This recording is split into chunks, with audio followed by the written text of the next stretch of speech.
Nadie vio entrar a Sara Vidal aquella tarde de octubre. Tampoco nadie la vio salir. Entró con sus 2 bolsas de compras del mercado de la Latina, con el abrigo empapado por la lluvia fina que caía sobre Madrid, con la sonrisa cansada pero fiel de quien lleva años amando a alguien que ya no la mira. Subió en el ascensor del edificio de lujo de Salamanca, el barrio más exclusivo de la capital, apretó el botón del ático con el mismo dedo que llevaba el anillo de casada, y cuando abrió la puerta de su propio apartamento, encontró algo que ninguna mujer debería encontrar jamás. No gritó. No lloró. No rompió nada. Solo dejó las bolsas sobre el suelo de mármol, con tanto cuidado que ni las naranjas rodaron. Se quitó el abrigo mojado. Lo dobló sobre la jilla del recibidor. Y se marchó. En silencio. Completo, absoluto, devastador silencio. 12 horas después, Rodrigo Montaner, el hombre más rico de la Comunidad de Madrid, portada de Forbes 2 años seguidos, dueño de un imperio inmobiliario que se extendía desde la Gran Vía hasta Dubái, estaba de rodillas en el suelo de ese mismo recibidor, sosteniendo el abrigo doblado de su esposa entre las manos, sin poder respirar. Y por primera vez en 42 años de vida, el hombre que lo tenía todo no sabía cómo recuperar lo único que realmente importaba. Antes de continuar, ¿desde dónde nos estás escuchando hoy? ¿De qué país o ciudad nos visitas? Cuéntanoslo en los comentarios, nos encanta saber que nuestra comunidad llega a todos los rincones del mundo hispanohablante. Y si aún no formas parte de Crónicas Dramáticas, suscríbete ahora y activa la campanita para no perderte ninguna historia. Aquí cada relato te va a tocar el alma. Sara Vidal había nacido 38 años atrás en un piso pequeño del barrio de Lavapiés, en el corazón popular de Madrid.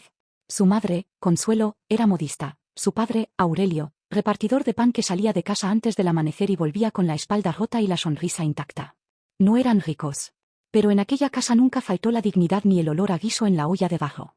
Sara creció entre retales de tela y la música de la radio que su madre ponía cada tarde mientras cosía junto a la ventana. Desde pequeña supo que el amor era algo que se construía con las manos, que se ganaba con paciencia, que no llegaba en coches de lujo ni en ramos de flores comprados a última hora.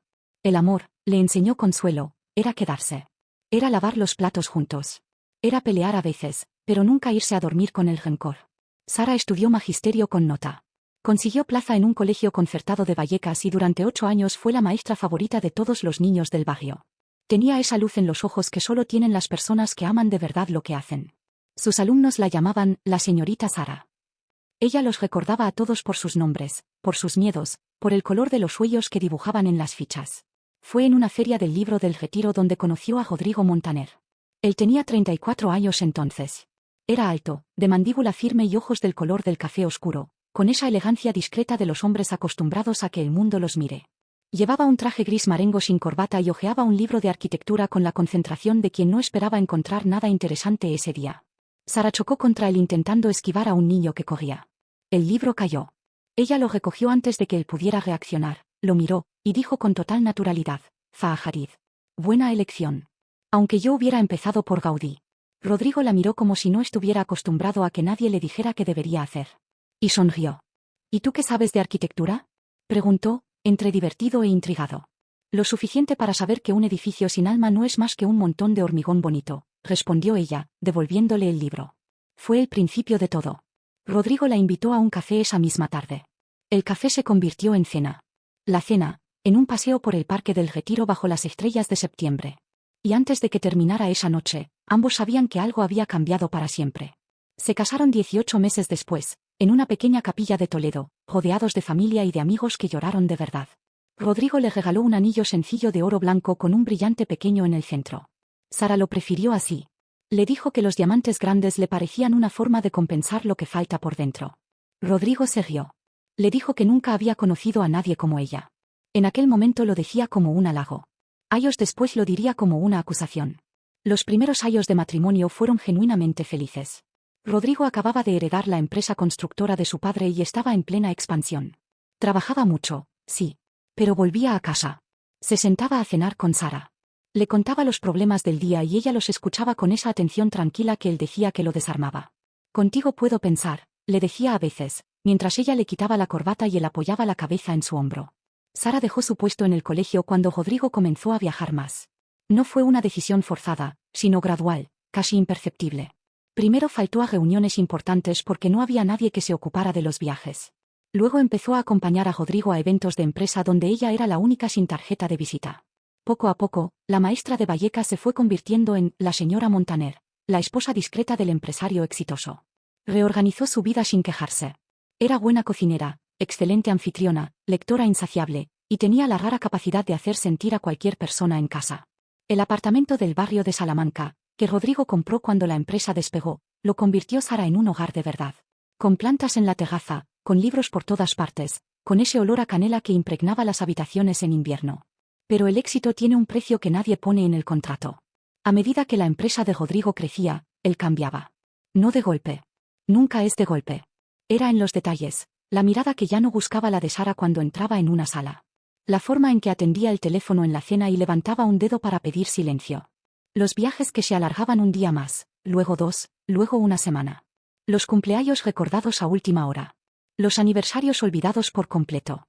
Sara lo soportó todo con esa paciencia que a veces es fortaleza y a veces es simple miedo a perder lo que uno ama. Está muy ocupado, le explicaba a su amiga Begoña. Cada vez que ésta arqueaba las cejas con preocupación. Sara, llevas diciéndome eso 3 años, respondía Begoña. Es que es verdad. ¿Y tú? ¿Cuándo es tu turno de estar ocupada en lo que te importa? Sara no respondía. Se limitaba a revolver el café y mirar por la ventana del bar de Chueca donde quedaban los jueves. La verdad es que ella también sentía que algo faltaba. Pero había aprendido desde niña que el amor no se abandona a la primera tormenta. Que el matrimonio es una planta que hay que regar incluso cuando el otro olvida hacerlo. Lo que Sara no sabía era que Rodrigo había dejado de regar hacía mucho tiempo. Y que alguien más lo estaba haciendo por él. Diana Alcázar llegó a la empresa de Rodrigo 3 años antes del octubre que lo cambió todo. Tenía 30 años, una melena oscura perfectamente peinada, y la mirada de quien sabe exactamente lo que quiere y cómo conseguirlo. Era directora de comunicación externa, brillante, ambiciosa, eficiente.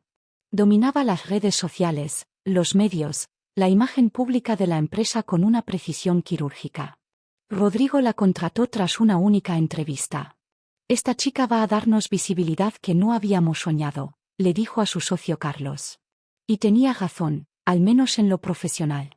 La primera vez que Sara conoció a Diana fue en una cena de empresa en el Hotel Riz. La recordó como una mujer elegante, directa, que sabía moverse en esos ambientes como si hubiera nacido en ellos. Sara no sintió nada especial.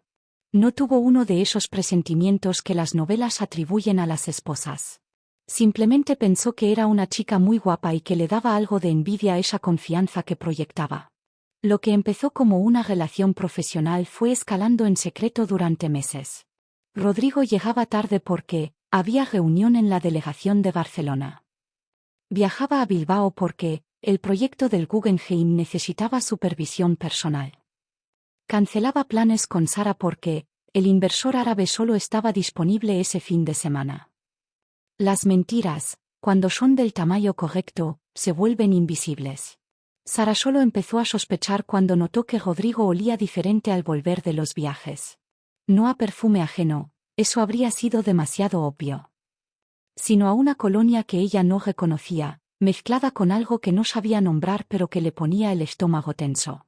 Y cuando intentaba acercarse a él por las noches, Rodrigo se daba la vuelta con un «estoy agotado, Sara», que ya no sonaba a cansancio sino a distancia.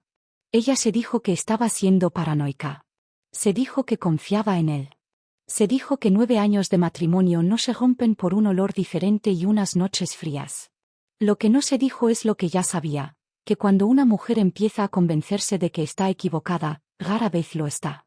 Era un miércoles. Rodrigo le había dicho que estaría en Sevilla hasta el viernes.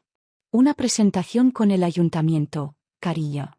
Ya sabes cómo son estas cosas. La había besado en la frente, no en los labios, ya no era en los labios, y había salido con la maleta del viaje y el teléfono pegado a la oreja. Sara pasó el martes tranquila. Llamó a su madre. Leyó. Ordenó el vestidor. Por la tarde fue al mercado de la Latina, al que seguía yendo aunque quedaba lejos del barrio de Salamanca, porque allí la conocían y la trataban como una persona y no como un título. Compró naranjas. Un trozo de queso manchego. Pan de pueblo. Unas flores de temporada. Volvía a casa pensando en qué preparar para cenar, con la lluvia fina mojándole el abrigo y la mente en blanco de esa manera agradable que tienen los miércoles sin compromisos. Subió en el ascensor. Abrió la puerta con su llave. Y entonces lo oyó. Una risa femenina, procedente del salón. Sara se quedó inmóvil en el recibidor durante exactamente 3 segundos. Los contó después, cuando lo revivió 1000 veces en la cabeza. 3 segundos en los que su cerebro barajó todas las explicaciones posibles. La televisión encendida, una llamada en altavoz, una vecina que se había confundido de piso. Pero entonces escuchó la voz de Rodrigo. Y la risa otra vez. Y un silencio que era peor que cualquier palabra. Sara caminó hasta el umbral del salón. No hizo ruido. Tal vez porque sus pies no encontraban la forma de moverse más rápido. Tal vez porque una parte de ella ya sabía que lo que iba a ver no tenía marcha atrás. Los vio. Rodrigo estaba sentado en el sofá, su sofá, el que Sara había elegido en una tienda de Fuencarral, el que juntos habían discutido si iba a quedar mejor con los cojines azules o con los verdes. Y Diana Alcázar estaba junto a él, con los pies descalzos sobre la mesita de centro, mirando algo en el portátil de Rodrigo con esa familiaridad de quien ya ha estado muchas veces en ese lugar. Tenían champán. En las copas que Sara había recibido de regalo de boda. Rodrigo tenía la mano de Diana entre las suyas. Y Diana llevaba la bata de Sara. La bata azul que Sara se ponía los sábados para desayunar. La que tenía las iniciales, SV, bordadas en el bolsillo porque Consuelo, su madre, se la había regalado el último cumpleaños bordándola ella misma. Fue ese detalle el que lo rompió todo. No el champán. No las manos entrelazadas. No la sonrisa de complicidad que tenía Rodrigo. Esa sonrisa que Sara no veía dirigida a ella desde hacía tanto tiempo que ya casi no recordaba cómo era. La bata con las iniciales de su madre. Sara sintió que el suelo se movía bajo sus pies. Sintió que el pecho le ardía y que los ojos le escocían. Sintió ganas de gritar, de llorar, de tirar las bolsas contra la pared, de decir todo lo que llevaba años callando. Pero no hizo nada de eso. Respiró. Un único y largo y profundo respiro. Dejó las bolsas en el suelo con sumo cuidado, para que las naranjas no rodaran y delataran su presencia. Se quitó el abrigo mojado. Lo dobló sobre la silla del recibidor, esa que Rodrigo siempre le pedía que quitara de ahí porque interrumpe el paso. Cogió su bolso. Y salió. Cerró la puerta sin hacer ruido. Bajó las escaleras a pie para no hacer sonar el ascensor. Salió a la lluvia de Madrid. Y no miró atrás. Rodrigo no se dio cuenta de nada hasta pasadas las 11 de la noche. Diana se había marchado a las 9, después de cenar lo que había en la nevera que Sara había llenado el lunes, y de prometerle que al día siguiente estaría puntual a la reunión con los inversores de Abu Dhabi. Rodrigo la acompañó al ascensor con esa satisfacción superficial de quien cree que tiene todo bajo control. Volvió al salón. Vio las copas vacías sobre la mesita. Y entonces vio las bolsas. Las 2 bolsas del mercado, dejadas junto a la pared con una precisión casi quirúrgica. Las naranjas dentro. El queso. El pan. Las flores de temporada, algo mustias ya por las horas que llevaban ahí. Rodrigo se quedó mirándolas durante varios segundos sin comprender. Luego miró la silla del recibidor. El abrigo doblado. El abrigo de Sara. Y el mundo se le vino abajo. Llamó a su teléfono. 8 veces. 9. 10. Buzón de voz. Escribió mensajes. Sara, ¿dónde estás? Sara, necesito saber que estás bien. Por favor, contéstame. Ninguna respuesta. A medianoche, con las manos temblando, llamó a Begoña, la amiga de Sara. Begoña descolgó al segundo tono. ¿Dónde está Sara?, preguntó Rodrigo sin preámbulos. Hubo un silencio al otro lado de la línea que duró demasiado. Está bien, dijo Begoña, con una frialdad que Rodrigo nunca le había escuchado. Y no voy a decirte nada más. Begoña, por favor, Rodrigo. La voz de Begoña tenía el peso de alguien que lleva tiempo esperando decir algo. Que ella haya decidido irse en silencio no significa que no haya visto. Solo significa que tiene más clase que tú. Buenas noches. Y colgó. Rodrigo se sentó en el sofá donde horas antes había estado con Diana. El mismo sofá. La misma sala. Pero ahora el apartamento que siempre le había parecido un simple lugar donde dormir le resultaba de repente enorme, frío y completamente vacío. Por primera vez en muchos años, Rodrigo Montaner no supo qué hacer. Sara fue directamente al piso de su madre. Consuelo abrió la puerta y no preguntó nada. Solo la abrazó. Así, con el abrigo mojado y todo. Y Sara lloró por primera vez esa noche, con la cara hundida en el hombro de su madre, llorando sin hacer ruido, como había hecho de pequeña cuando las cosas dolían demasiado para decirlas en voz alta. Ya está, repetía Consuelo, meciéndola suavemente. Ya lo has visto. Ahora puedes empezar a ver de verdad. Sara durmió esa noche en su antigua habitación, en la cama pequeña con el cabecero de madera que su padre había pintado de azul cuando ella tenía 10 años. Había un póster de una película que ya no recordaba el título. Una estantería con los libros de la carrera. El olor a colonia de ropa de su madre impregnado en las sábanas. Y por primera vez en mucho tiempo, no esperó a oír la llave de nadie en la puerta. A la mañana siguiente apagó el móvil.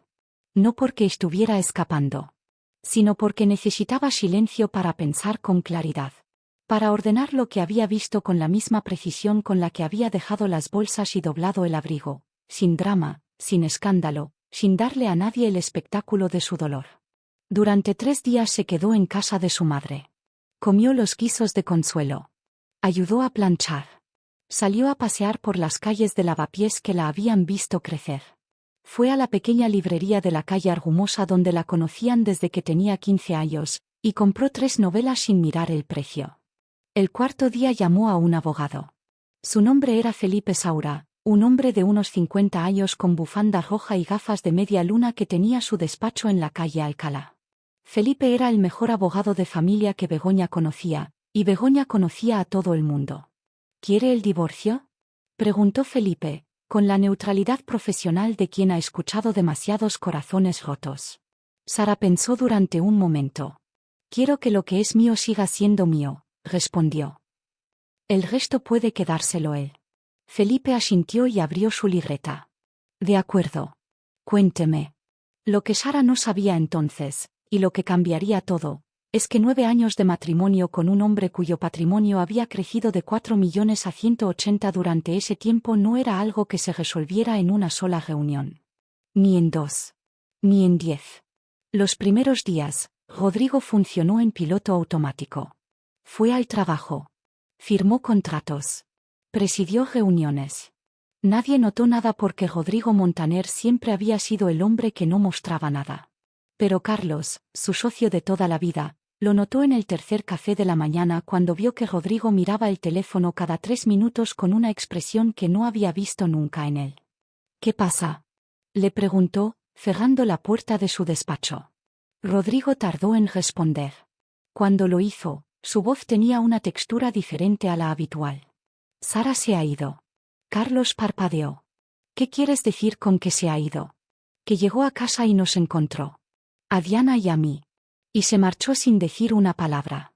Carlos apoyó las manos sobre el escritorio y miró a su socio durante un largo momento. Dios mío, Rodrigo. Necesito encontrarla, Carlos. Necesitas escucharme, interrumpió Carlos, con una firmeza que rara vez usaba. Llevas 2 años mintiéndole a una mujer que te quería de verdad. Que dejó su carrera por ti. Que convirtió tu casa en un hogar. Y cuando te pilla, tu primera reacción es encontrarla. ¿Para qué, Rodrigo? ¿Para qué la quieres encontrar? La pregunta quedó flotando en el aire del despacho como una acusación. Y Rodrigo, por primera vez, no tuvo respuesta. Porque tenía que reconocerlo aunque solo fuera ante sí mismo. En los últimos 2 años, había tomado a Sara como un elemento del decorado de su vida. Segura, fiel, presente. Siempre ahí. Nunca exigente. Nunca dramática. Nunca complicada. Tan diferente de la intensidad de Diana, con su ambición afilada y su energía eléctrica. Pero ahora que Sara no estaba, el apartamento era un lugar imposible. La planta de la terraza necesitaba agua. El libro que ella había dejado en la mesilla de noche seguía abierto en la misma página. En el mueble de la cocina había una nota con su letra pequeña y ordenada. Los garbanzos llevan remojo desde anoche. Cuécelos a fuego lento. Para nadie. Sin saber que ella ya no estaría. Rodrigo sostuvo esa nota durante mucho tiempo. Y fue en ese momento, con esa hoja de papel en la mano, con los garbanzos en remojo y la planta sin regar y la cama fría, cuando comprendió lo que había perdido. No había perdido una esposa. Había perdido el eje de su mundo. Y no sabía si tenía derecho a pedirlo de vuelta. La noticia tardó exactamente 11 días en salir. Una cuenta anónima en X filtró una fotografía de Rodrigo y Diana saliendo juntos de un restaurante de La Moraleja. No era comprometedora, solo dos personas caminando, pero el contexto lo decía todo. En el pie de foto aparecía un escueto, y la señora Montaner, que en pocas horas acumuló miles de retweets. Los tabloides digitales lo tuvieron en portada al día siguiente. El magnate Montaner y su directiva, ¿más que socios? La esposa desaparece. ¿Qué pasa en el ático de Salamanca? La cotización de la empresa bajó un 3% esa mañana. Los inversores árabes enviaron un correo pidiendo clarificaciones sobre la situación personal del señor Montaner antes de continuar con los compromisos. El Consejo de Administración convocó una reunión urgente. Y Diana Alcázar, la mujer que había calculado cada movimiento con precisión milimétrica, se encontró de repente en el centro de un escándalo que no había sabido gestionar porque hay tormentas que ni el mejor director de comunicación puede controlar. Fue en esa reunión del Consejo donde Rodrigo tomó la primera decisión importante de esas semanas. Pidió a Diana que se tomara un periodo de baja indefinido. Diana lo miró con una expresión que mezcló la rabia y el dolor en proporciones iguales. ¿Me estás pidiendo que me vaya? Te estoy pidiendo discreción, respondió Rodrigo, con esa voz de ejecutivo que usaba cuando no quería que le temblara la que tenía por dentro. Rodrigo. Llevamos 2 años. Lo sé. ¿Y ahora que te conviene, me apartas? Rodrigo miró por la ventana de cristal que daba a la Gran Vía, con el tráfico de Madrid moviéndose como siempre, indiferente a los dramas de los hombres que construían sus edificios. Cometí un error, dijo, en voz muy baja. Contigo y con ella. Pero solo uno de esos errores es irreparable. Diana salió sin decir nada más. Y Rodrigo se quedó solo frente a la ventana, preguntándose si no era demasiado tarde para arreglar lo que había roto. Mientras Madrid hablaba de Rodrigo Montaner y sus escándalos, Sara había tomado una decisión que nadie esperaba. Llamó al colegio de Vallecas. La directora, Carmen Fuentes, tardó 10 segundos en contestar. Sara, gracias a Dios. ¿Cuándo puedes empezar? Había una plaza de cuarto de primaria. Los niños llevaban 3 semanas con un sustituto interino al que claramente el trabajo le quedaba grande. Sara dijo que podía empezar el lunes. El lunes siguiente llegó al colegio con 20 minutos de antelación, como siempre había hecho. Puso las mesas en círculo, como a ella le gustaba. Escribió su nombre en la pizarra. Y cuando 22 niños de 9 años entraron en tropel por la puerta, Sara Vidal sintió que algo que había estado dormido dentro de ella se despertaba de golpe. «Buenos días, señorita», gritaron varios a la vez, con esa energía caótica y maravillosa que solo tienen los niños de esa edad. «Buenos días», respondió ella, con una sonrisa que le salió desde el fondo del pecho. «Me llamo Sara. Y este va a ser el mejor año de vuestra vida». No lo decía por decir. Lo creía. Las semanas que siguieron, Sara fue reconstruyendo su vida con la paciencia meticulosa de quien sabe que los cimientos importan. Se mudó a un pequeño piso de alquiler en el barrio de Lavapiés, a 3 manzanas de la casa de su madre. Era diminuto comparado con el ático de Salamanca, 2 habitaciones, una cocina de azulejos blancos y una ventana que daba a un patio interior donde los vecinos tendían la ropa y los gatos del barrio se paseaban con soberana indiferencia. Sara lo amó desde el primer día. Puso plantas en el alféizar. Colgó sus libros en estanterías que montó ella misma con los tutoriales de YouTube, con resultados cuestionables pero con mucho orgullo. Cocinó para sí misma por primera vez en años y descubrió que le gustaba más de lo que recordaba. Volvió a quedar los jueves con Begoña, pero ahora iban a sitios nuevos, sitios que Sara nunca había explorado porque siempre había adaptado su agenda a la de Rodrigo. «Estás diferente», le dijo Begoña un jueves de noviembre, mirándola sobre la taza de té. «¿En mal sentido?» «En el mejor sentido posible. Estás entera. Brillante. Como antes de...» «Ya», dijo Sara, sin necesidad de terminar la frase. «¿Le has contestado?» Sara negó con la cabeza. ¿Vas a hacerlo? Sara miró por la ventana del café, donde la lluvia de noviembre hacía brillar el pavimento de la Gran Vía como un espejo roto. Cuando esté lista. Cuando sepa que lo que tenga que decir viene de un lugar tranquilo y no de un lugar herido. Begoña asintió. Era la respuesta más sabia que había escuchado en mucho tiempo. Rodrigo contrató a un detective. No para espiar a Sara, se decía a sí mismo.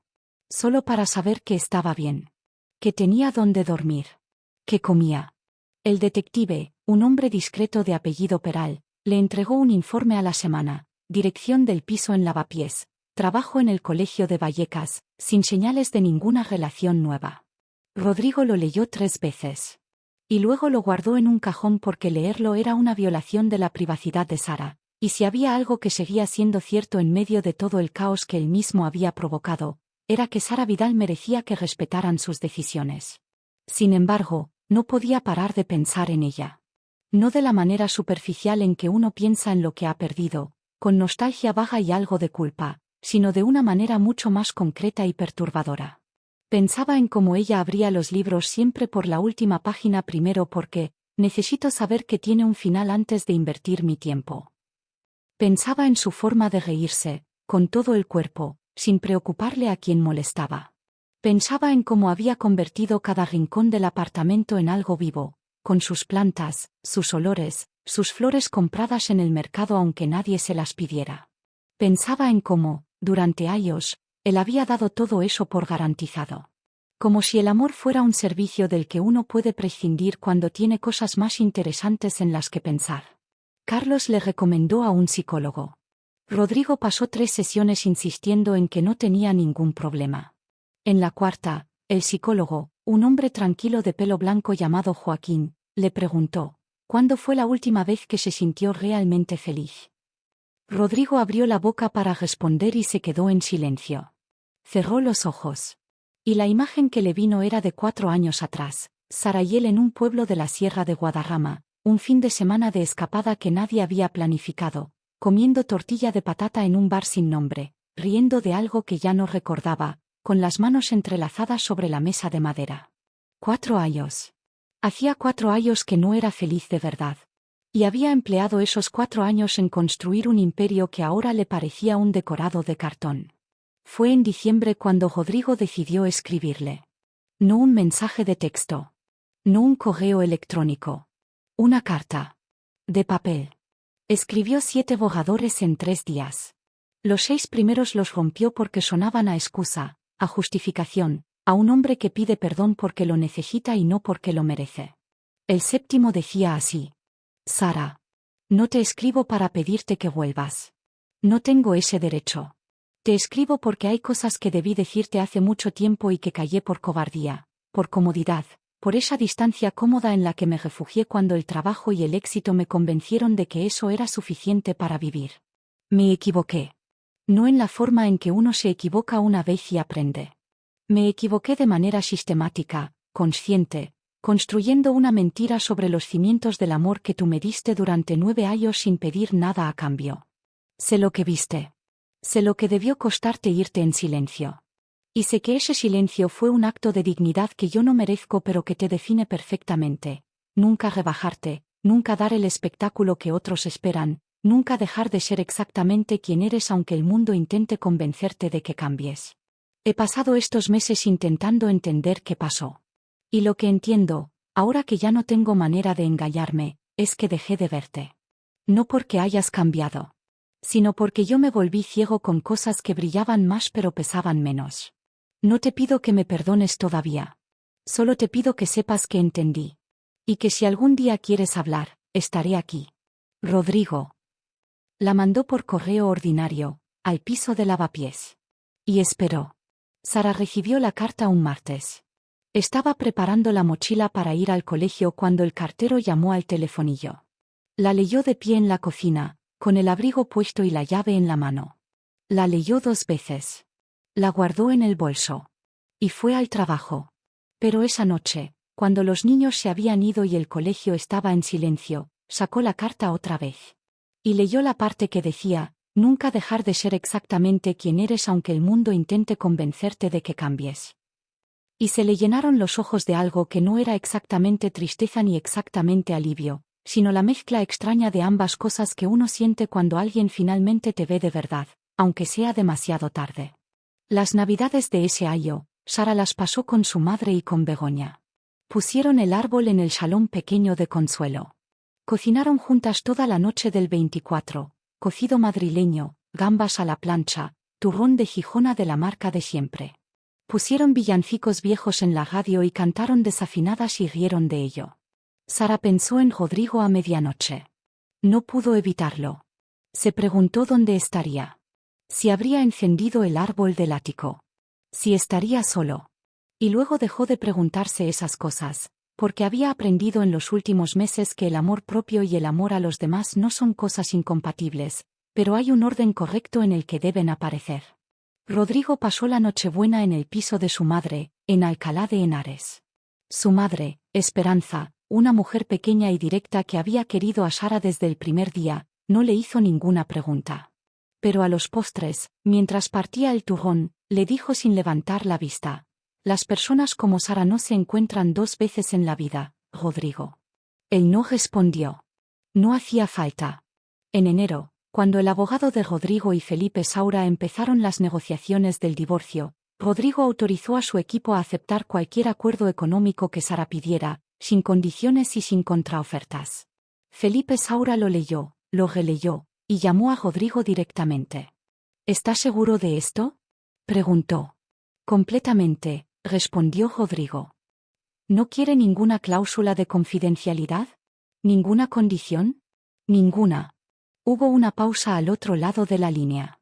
«Llevo 30 años en esto», dijo Felipe, «y es la primera vez que el más poderoso de la mesa renuncia a todo sin negociar nada». «¿Puedo preguntarle por qué?». Rodrigo tardó un momento en responder. «Porque lo que le hice no se compensa con dinero. Pero al menos así sé que ella tiene lo que necesita para ser libre». Fue en marzo cuando se vieron por primera vez después de aquel miércoles de octubre. No fue planeado. O tal vez sí, en la manera en que el universo planea las cosas que necesitan ocurrir. Sara estaba en la feria del libro del Retiro. Sí, la misma.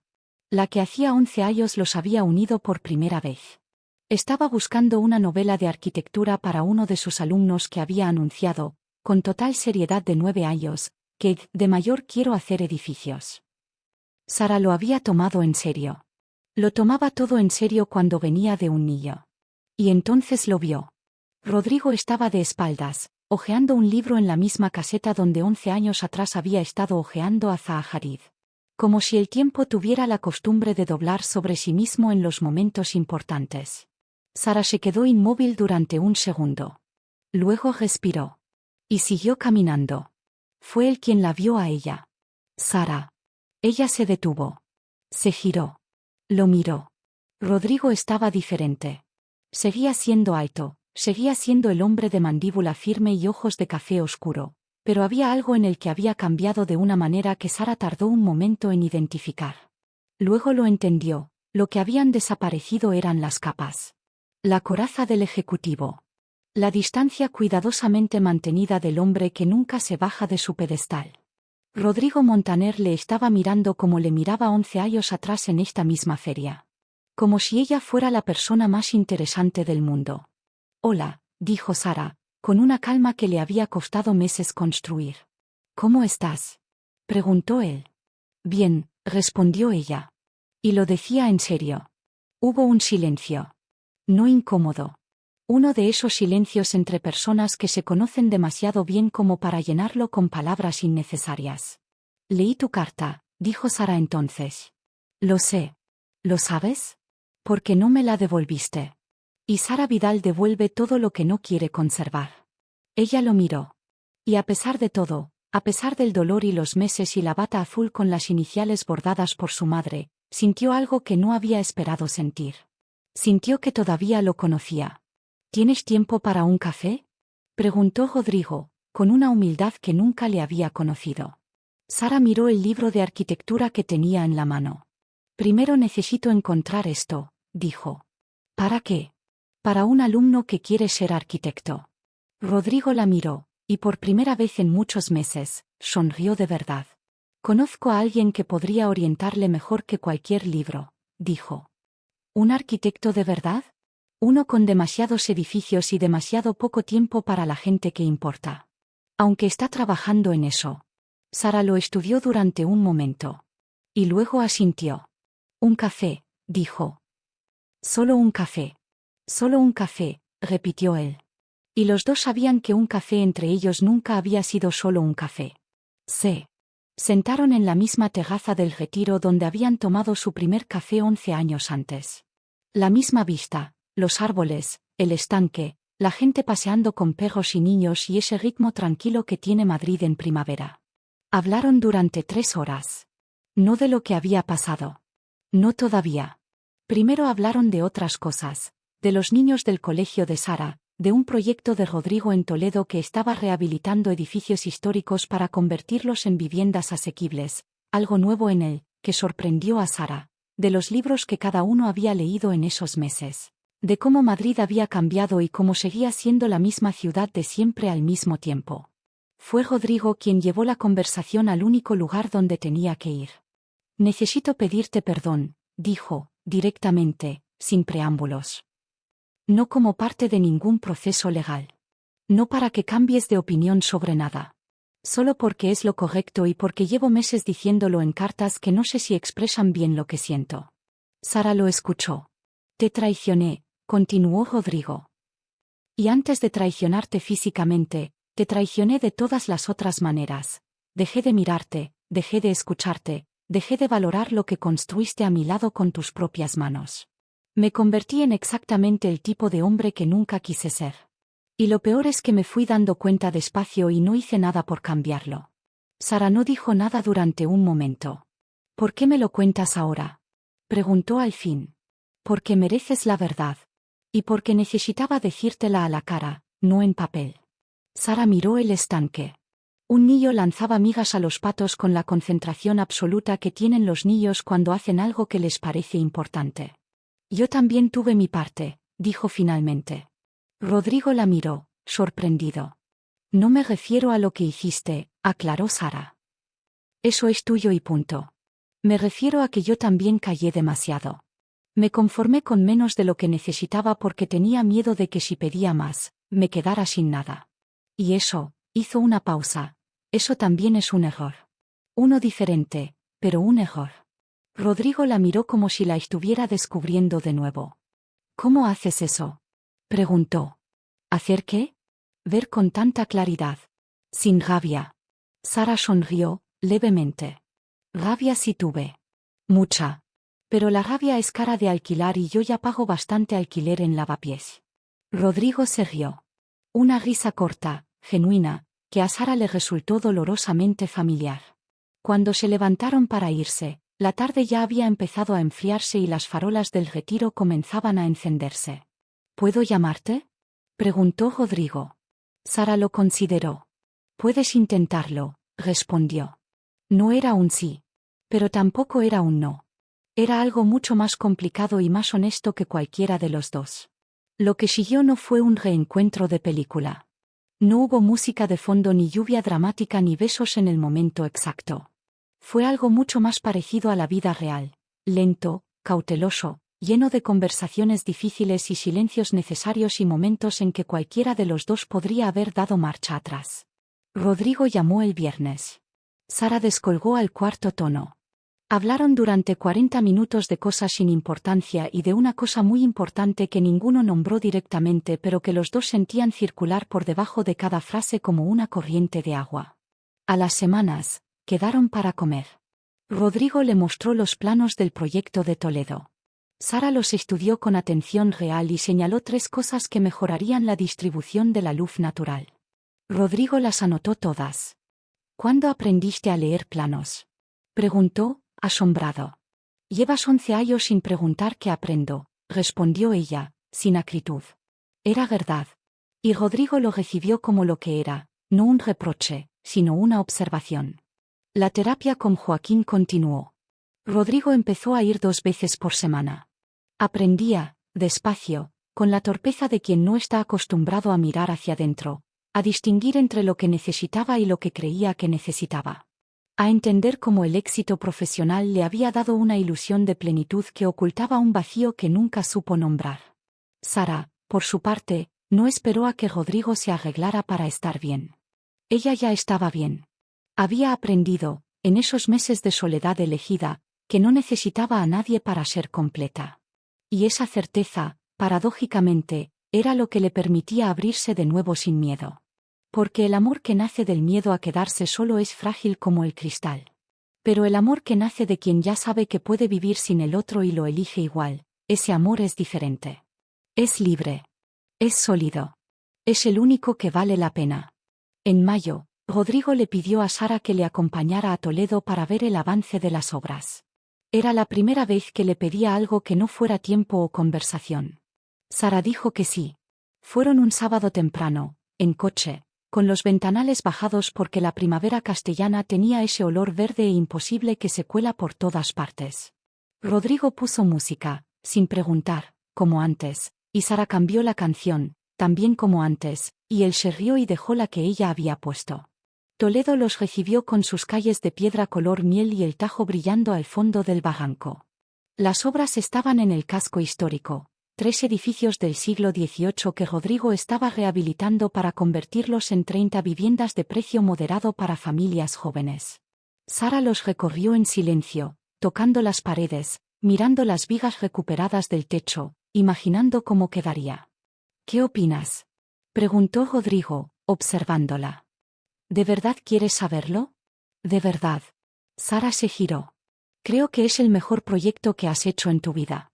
No el más grande, no el más rentable. El mejor.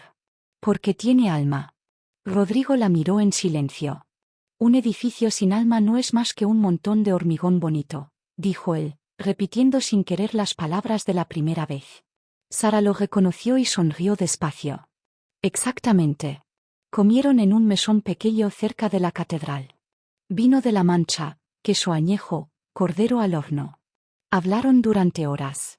De sus padres, de los sueños que habían tenido antes de que la vida los ordenara de otra manera, de las cosas que querían todavía. Cuando volvieron a Madrid ya era de noche. Rodrigo la acompañó hasta la puerta de su edificio en Lavapiés. Sara, dijo, antes de que ella subiera. Ella se giró. No te pido que me perdones hoy. Ni que vuelvas. Ni que decidas nada. Solo quiero que sepas que el hombre que soy ahora te quiere de una manera en que el que era antes no supo hacerlo. Y que si me das la oportunidad, te lo demostraré sin prisa. Sara lo miró durante un largo momento. El portal tenía una bombilla pequeña que proyectaba una luz cálida sobre las piedras gastadas del umbral. Desde algún piso arriba llegaba el olor a cena y el sonido de un televisor. El barrio de Lavapiés respiraba a su alrededor con esa mezcla de vida ordinaria que Sara había aprendido a amar de nuevo. Dame tiempo, dijo ella. Todo el que necesites. Y lo decía en serio. Por primera vez. Pasaron 3 meses más. 3 meses de llamadas, de comidas, de paseos por Madrid, de conversaciones que a veces duraban hasta las 3 de la madrugada y otras se cortaban a tiempo porque ambos sabían que la prisa es el enemigo de lo que vale la pena. En agosto, Sara invitó a Rodrigo a cenar en su piso de Lavapiés por primera vez. Cocinó ella. Arroz con bogavante, porque le había apetecido y porque ya no organizaba sus menús en función de lo que le gustaba a otro. Rodrigo llegó con vino. Blanco, del tipo que a ella le gustaba. Lo había anotado en algún momento de los últimos meses. Cenaron en la mesa pequeña junto a la ventana del patio. La noche de agosto era cálida y los gatos del vecindario hacían de fondo de pantalla. Sara puso música en voz baja. Hablaron de todo y de nada. Cuando Rodrigo fue a marcharse, Sara lo detuvo en la puerta. Hay algo que quiero devolverte, dijo. Fue a su habitación y volvió con la carta. La carta de diciembre, que había guardado en el cajón de la mejilla todos esos meses. Te dije que Sara Vidal devuelve todo lo que no quiere conservar, dijo ella. Rodrigo la tomó. ¿Eso significa que ya no la necesitas? Eso significa que ya no necesito el papel para recordar lo que dice. Rodrigo la miró. Y en sus ojos de café oscuro había algo que Sara no había visto nunca antes, una vulnerabilidad genuina, la de quien ha bajado todas las defensas y sabe que está arriesgándolo todo. ¿Me estás diciendo lo que creo que me estás diciendo? Te estoy diciendo, respondió Sara, despacio, que el hombre que eres ahora me interesa. Que quiero ver si puede quedarse. Pero con condiciones. Las que quieras. Nunca más el silencio entre nosotros.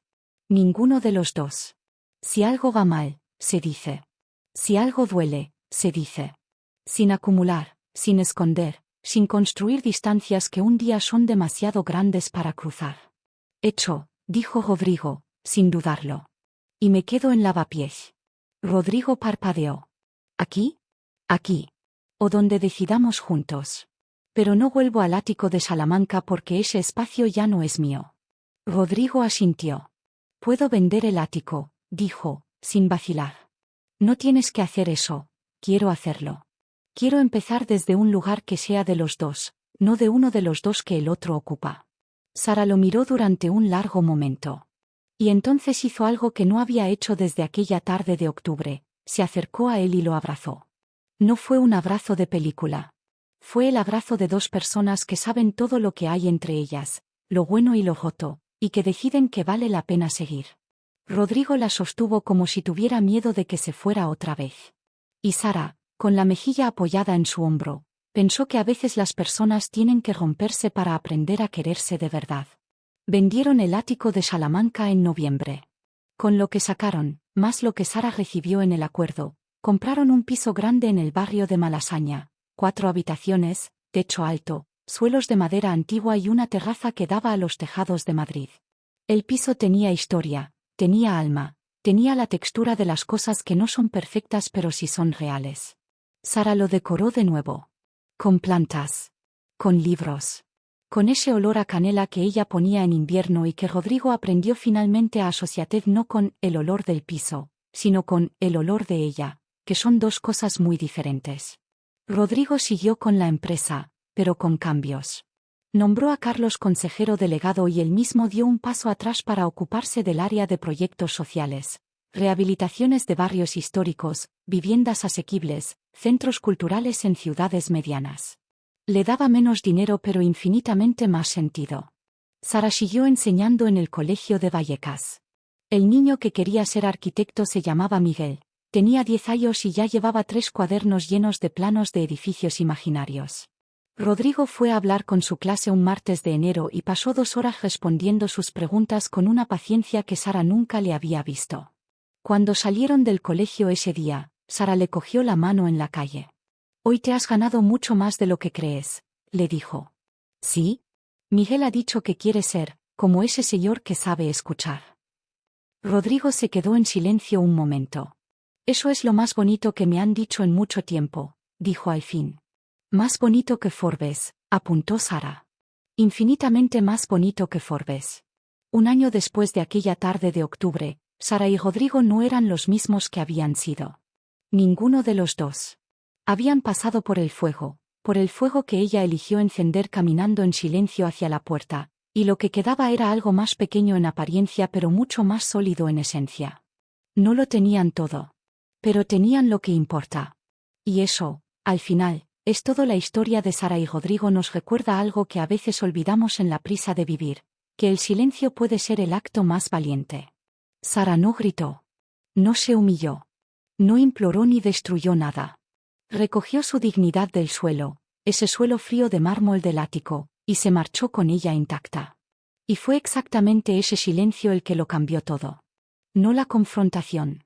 No el escándalo. El silencio. Porque hay momentos en la vida en que la respuesta más poderosa que podemos dar no es la más ruidosa, sino la más serena. Cuando una persona que nos ha fallado ve que nos vamos sin drama, sin esperar que nos convenzan de quedarnos, comprende algo que ninguna discusión habría podido enseñarle, que nuestro amor era real, que nuestra dignidad es inamovible, y que nos pueden perder de verdad. Y la historia de Rodrigo nos recuerda que el éxito sin presencia no es éxito, es soledad disfrazada de logro.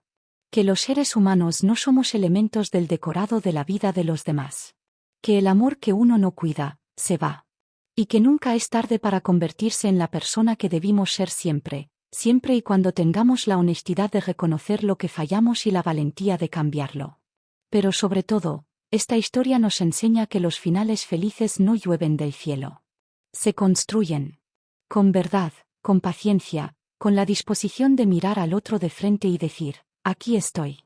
Con todo lo que soy y con todo lo que he fallado. ¿Me dejas intentarlo de nuevo? A veces el amor necesita romperse para aprender a sostenerse mejor. Y a veces, el silencio de una mujer que se va es el único idioma que un hombre necesitaba escuchar. Si estás escuchando esta historia y algo de lo que vivió Sara resuena en ti, quiero decirte algo importante. Tu valor no depende de si alguien te ve o no. Tu dignidad no se negocia. Y el amor que mereces no es el que tienes que mendigar ni el que llega cuando ya estás de rodillas. El amor que mereces es el que te elige cuando está cómodo y cuando no lo está. El que aparece en los detalles pequeños, en el café que sabe cómo te gusta, en el libro que te recuerdan sin que lo pidas, en la mano que busca la tuya sin que tengas que extenderla primero. Nunca tengas miedo de irte en silencio cuando el ruido que te rodea ya no es el tuyo. Porque a veces, el acto más amoroso que podemos hacer, con nosotros mismos y con los demás, es retirarnos con gracia y dejar que la vida haga su trabajo. Y si hay alguien en tu vida que ha cometido errores pero los reconoce con el corazón, dales el tiempo que necesiten. No el que tú quieras que necesiten. El que necesiten de verdad. Porque la reconstrucción honesta vale más que 1000 promesas perfectas. Mereces un amor que no tengas que proteger de ti mismo. Un amor que sea tu hogar, no tu esfuerzo. Eso es lo que Sara encontró. Y eso, exactamente eso, es lo que tú también mereces. Si esta historia te llegó al corazón, no te vayas sin dejar tu huella aquí en Crónicas Dramáticas. Dale like a este vídeo, suscríbete al canal si aún no lo has hecho, y cuéntanos en los comentarios, ¿hubieras hecho lo mismo que Sara? ¿Te habrías ido en silencio o habrías reaccionado diferente? Queremos leer cada una de tus respuestas. Aquí en Crónicas Dramáticas, cada historia que contamos nace del corazón y llega hasta el tuyo. Nos vemos en la próxima.